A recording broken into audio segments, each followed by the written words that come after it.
नमस्ते, मी वंदना. पुन्हा एकदा माझ्या चॅनलमध्ये तुमचं सगळ्यांचं स्वागत. तर आपण 31 ते 32 साईजचा हा स्लीवलेस ब्लाऊज स्टिच केला आहे. तर याचा कटिंग व्हिडिओ मी अपलोड केला आहे. आता स्टिचिंग व्हिडिओ पण मी अपलोड करणार. तर तुम्ही बघू शकता पाठीमागच्या बाजूने आपण हुक लावलेत आणि मी 4 हुक लावलेत. का हुक लावल्याच्या नंतर मध्ये गॅप पडायला नको. हुक लावून झाल्याच्या नंतर आता 4 हुक झालेत, पण मी बटन 3 लावलेत. मग अगोदर मी हुक लावून घेतले आणि नंतर 3 बटन लावले. हे नॉर्मल थोडंसं खाली गेले, थोडंसं मध्ये पाहिजे नव्हतं. तर ठीक आहे. आता आपण याला पायपिंग लावली रेडीमेड. तर तुम्ही ती पायपिंग पण बघू शकतात. खूप सुंदर याला फिनिशिंग आली. तर आपल्याला हुक लावल्याच्या नंतर याची फिनिशिंग कशी येते ते पण बघूयात. तर तुम्हाला मी एक हुक लावून दाखवते. तो जो आपला कमरेचा भाग आहे तो पण एकदम परफेक्ट असा आला आहे. आणि आपण इथं पण आपण पायपिंग लावली रेडीमेड. तर ही पायपिंग पण खूप सुंदर अशी आली. आता फ्रंट बाजू आपण बघूयात. तर अशा पद्धतीने फ्रंट बाजू आहे.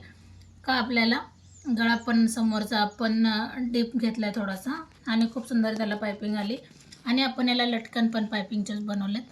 व्हिडिओ आवडला तर नक्की लाईक करा, शेअर करा, सबस्क्राईब करायला विसरू नका. आणि तुम्हाला हा स्लीवलेस ब्लाऊज कसा वाटला नक्कीच कमेंट करा. ब्लाऊज फिनिशिंग ह्या चॅनलला याची कटिंग आणि स्टिचिंग दोन्ही व्हिडिओ अपलोड केलेले आहेत. तर नक्की जाऊन बघा. पुन्हा भेटू आपण नवीन आणि चांगल्या व्हिडिओमध्ये. तोपर्यंत नमस्ते.